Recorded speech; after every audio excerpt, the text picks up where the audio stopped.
Salut à tous. Aujourd'hui, on va lire ensemble un livre qui s'appelle Uniforme et héraldique des Skaven. Donc un livre Warhammer, bien avant Age of Sigmar. C'est un livre qui donne un petit peu de lore sur les Skaven et qui notamment définit les plus grands clans et qui définit les différents héraldiques, c'est-à-dire les logos, les couleurs des différents clans des Skaven. Je vous souhaite une très bonne lecture.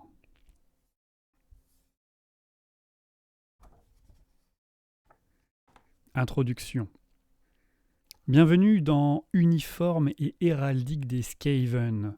Ce livre fait partie d'une collection grandissante, détaillant les uniformes, l'héraldique, l'iconographie et les marques de chacune des armées livrant bataille pour sa survie dans le monde de Warhammer. Le présent ouvrage explore en profondeur la race malveillante des hommes rats, plus connue sous le nom de Skaven.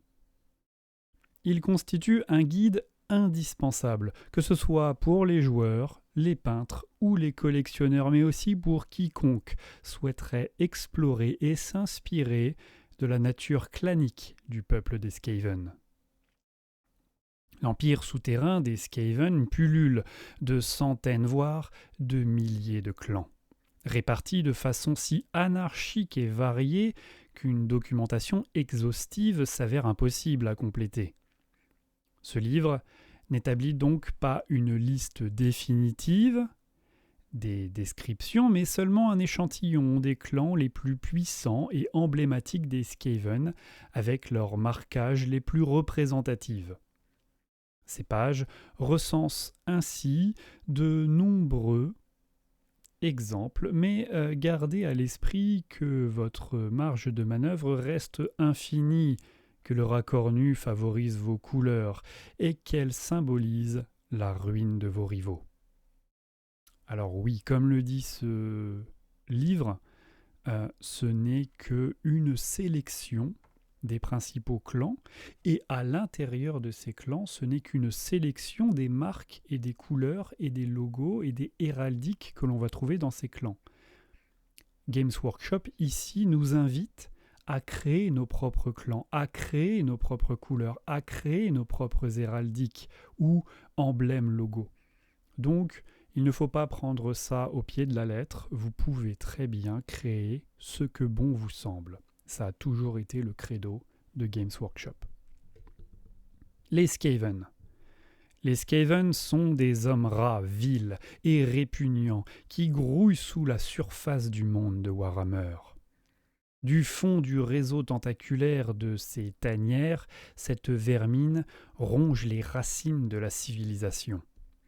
Les Skaven complotent et manigancent sans relâche pour le jour où ils surgiront de leurs sombres tunnels et submergeront le monde sous un raz-de-marée de pelage galeux, de lames rouillées et d'immondices pestiférés.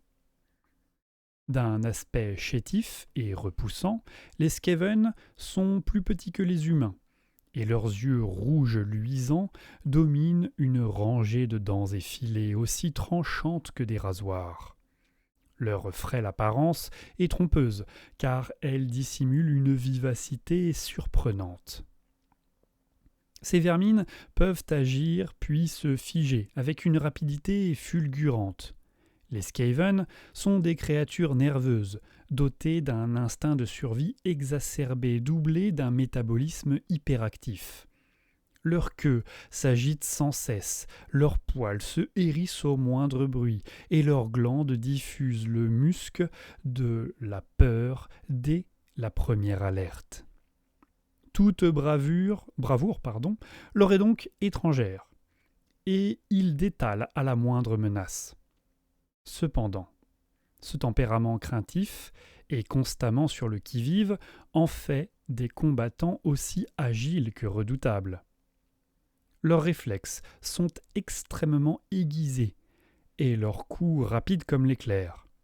En outre, leur odorat et leur ouïe, qu'ils surdéveloppés, détectent en un clin d'œil le danger d'où qu'il émane. transformant le plus lâche des Skaven en un tueur enragé, pour peu qu'il perçoive chez l'adversaire le plus infime signe de faiblesse.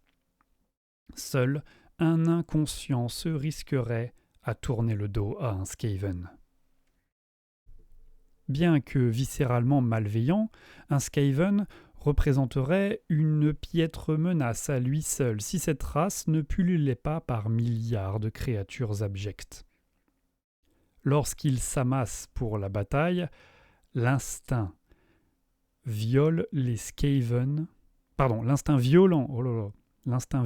Skaven est attisé par cet agglutinement jusqu'à dégénérer en une irrépressible fièvre de tuer et de dévorer. L'ardeur d'une meute de Skaven est ainsi étroitement liée à son effectif. Un petit groupe fuira donc à la première occasion, alors qu'une horde grouillante de centaines d'individus semblera imperturbable.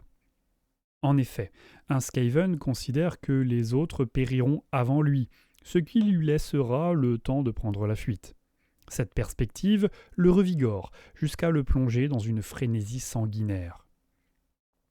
Les Skaven sont une race perfide et rusée, et ils préfèrent défaire leurs adversaires en les dupant plutôt que par une confrontation directe. Les sous-estimer sert leur prolifération. Toute leur société est basée sur cette méprise, et les Skaven feignent la faiblesse ou la soumission jusqu'au moment où ils peuvent répliquer avec une force terrifiante. Les seigneurs des Skaven prennent toutes les précautions pour masquer, par des vols et de minutieux sabotages, toute trace de l'existence de leur race auprès des habitants de la surface. Et bien qu'il existe de nombreuses rumeurs d'hommes rares rôdant dans les égouts, nul ne les prend au sérieux. Mais en fait, l'empire souterrain Skaven est bien plus vaste que on ne se l'imagine. Il s'étend sur l'ensemble du globe, depuis la capitale forteresse Scarogne, située dans les marais de Tillé, jusqu'aux terriers pesteux de Lustrie. Les cités de cette colossale civilisation sont reliées au moyen d'un inextricable réseau de tunnels abritant des centaines de clans, des plus modestes jusqu'aux ceux assez vastes pour se subdiviser eux-mêmes en clans mineurs. Chaque clan Skaven est maintenu par une inflexible hiérarchie, depuis les esclaves jusqu'aux vermines de choc. Le tout dirigé par un seigneur Skaven, un tyran implacable, qui ne peut maintenir sa position qu'en rabaissant ses rivaux par la tromperie et la conspiration. Les seigneurs Skaven sont rongés par la paranoïa et convaincus que quiconque est un assassin ou un usurpateur potentiel. En vérité, il s'agit là de bon sens, car tous les autres Skaven le détestent réellement. Chacun d'eux, qu'il soit simple guerrier avec des clans ou chef en devenir, est en concurrence permanente avec ses congénères. Un Skaven doit se frayer un chemin dans ses propres rangs par la traîtrise et récolter les lauriers d'actes qui ne sont pas les siens, tout en s'assurant que ses rivaux restent en permanence sur le fil du rasoir. La vie n'a que peu de valeur dans l'Empire souterrain, et les coups bas y sont monnaie courante. Telle est la voie des Skaven. De la même façon qu'un Skaven complote afin de s'élever dans la hiérarchie, les clans s'affrontent pour la suprématie. En fait, l'ascension des Skaven a toujours été contrariée par les incessantes luttes intestines que se livrent les clans. Parmi les centaines de factions de l'Empire souterrain, seuls 4 clans majeurs ont acquis assez de pouvoir et de ressources pour jouir d'une place permanente au plus haut échelon de la société Skaven. Les clans majeurs, nommés Eshin, Scryer, Moulder et Pestilence, servent leurs propres obsessions et spécialités, et chacun occupe un siège au Conseil des 13, une assemblée occulte d'archi-tyrans. Lorsque les clans majeurs unissent leurs forces avec les masses des clans guerriers, les Skaven forment une horde inexorable qui submerge le champ de bataille. Un jour viendra où toute la société Skaven se dressera contre les habitants de la surface et renversera l'ordre des hommes, des elfes et des nains, réduisant leurs cités en ruines et noyant toutes les terres sous l'anarchie de la vermine.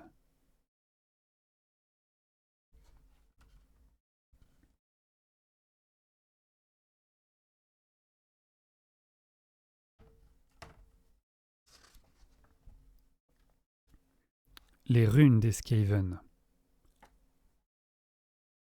Les Skaven proclament leur allégeance au moyen d'un système complexe de runes gravées ou peintes à l'aide de leurs griffes. On les trouve le plus souvent sur les boucliers ou sur les bannières et parfois même la peau. Voici les plus fréquemment observées au sein de l'Empire souterrain. Les variantes sont cependant courantes et il est rare que deux bannières d'un même clan utilisent la même combinaison de runes. Parmi toutes ces runes, on trouve la rune du roi cornu. On trouve également la rune du clan Pestilence, la rune du clan Scryer, celle des prophètes gris, celle du clan Morse, celle du clan Eshin, celle du clan Maulder.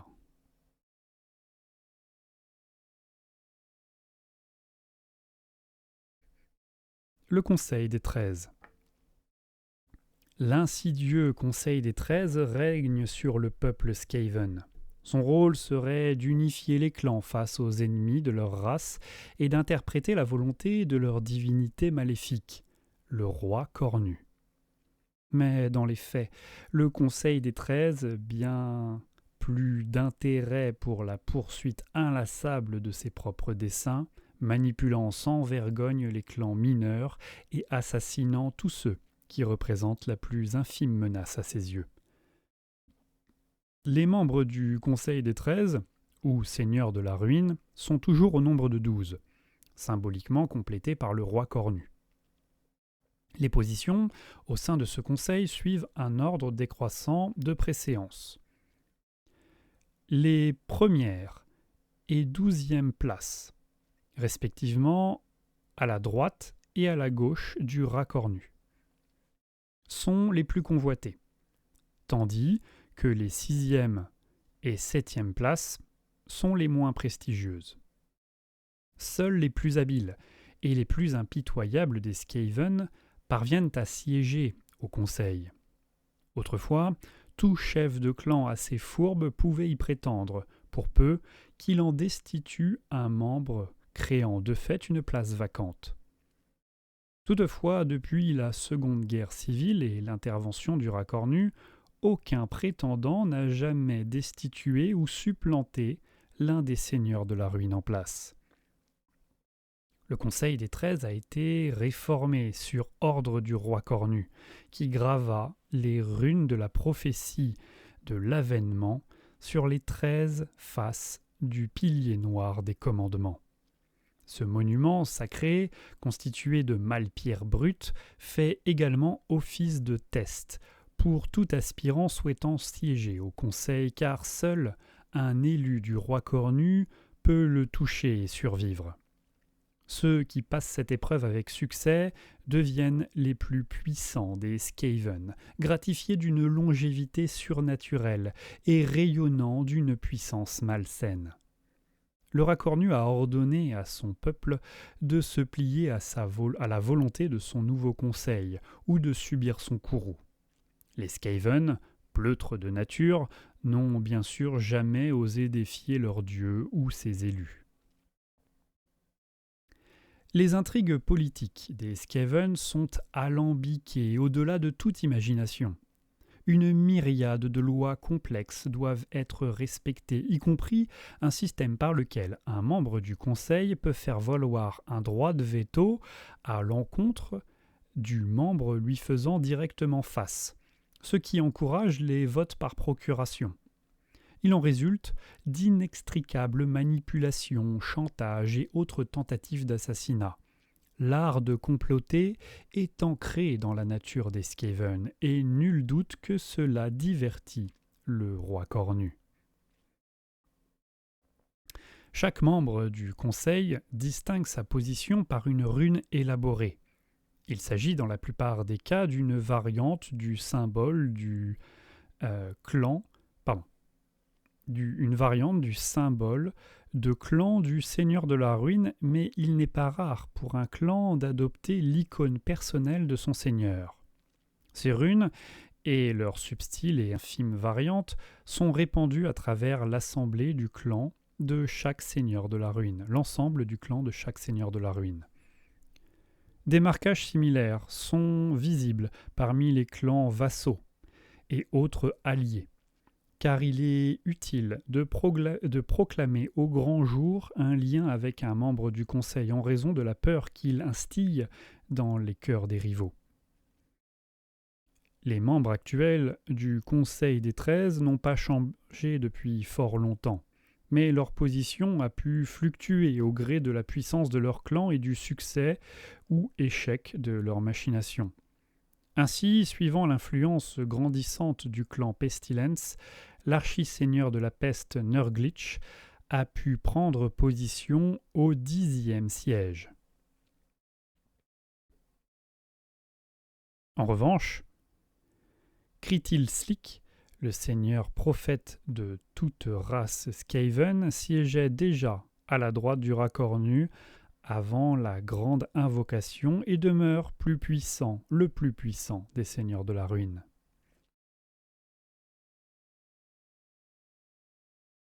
Le prophète gris Skrytar.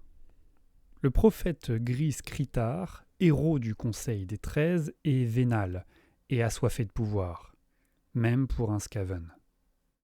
Il voyage, escorté d'une armée d'esclaves dont le seul vrai rôle est de se prosterner sur son passage. Lorsque son palanquin vient de passer, ses sbires doivent accourir plus loin sur la route afin qu'il ait systématiquement quelques douzaines d'esclaves en train de lui faire la révérence, ou qu'il porte son regard. Ceux qui sont trop lents ou assez insolents pour oser lever les yeux sur lui finissent consumés par des éclairs magiques que Skrytar projette du bout de ses doigts décharnés.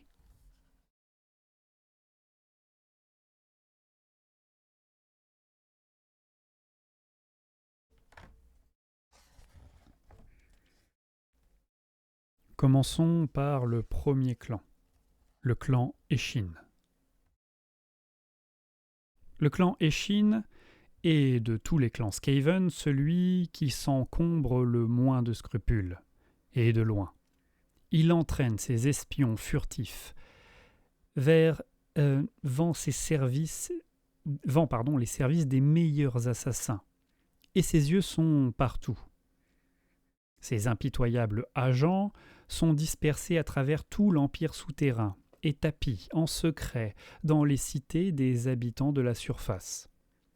Pour peu que l'on y mette le prix, les rats vêtus de noir du clan Eshin déroberont toute information, commettront tout sabotage et supprimeront tout rival.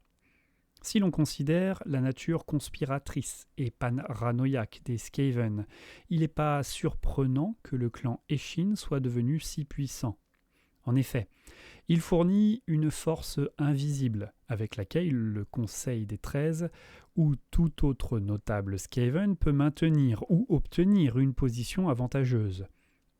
C'est au cœur des terribles cavernes de l'ombre éternelle que le quartier général du clan Eshin, situé au plus profond de Scarogne, que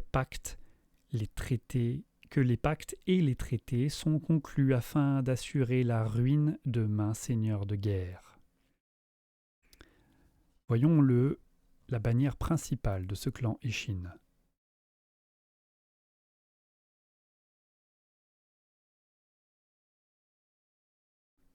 Les assassins du clan Eshin enduisent leurs lames de toxines exotiques et virulentes, Ainsi même, si la blessure ne tue pas l'ennemi, le poison en viendra à bout peu de temps après.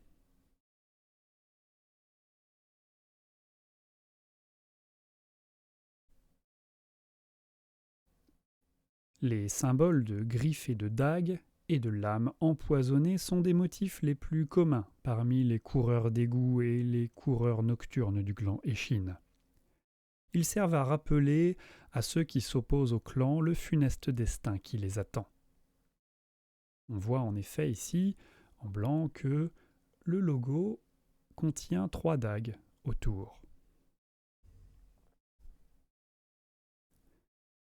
Pour oxyre leurs victimes, les membres du clan Échine utilisent une grande variété de poignards et d'étoiles de lancer.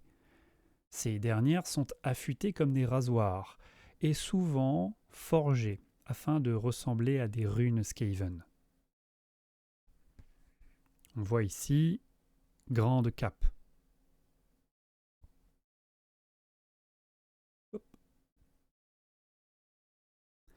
Les guerriers du clan Échine sont vêtus de capes sombres qui les aident à se fondre dans l'obscurité, tandis qu'ils traquent sournoisement leur proie.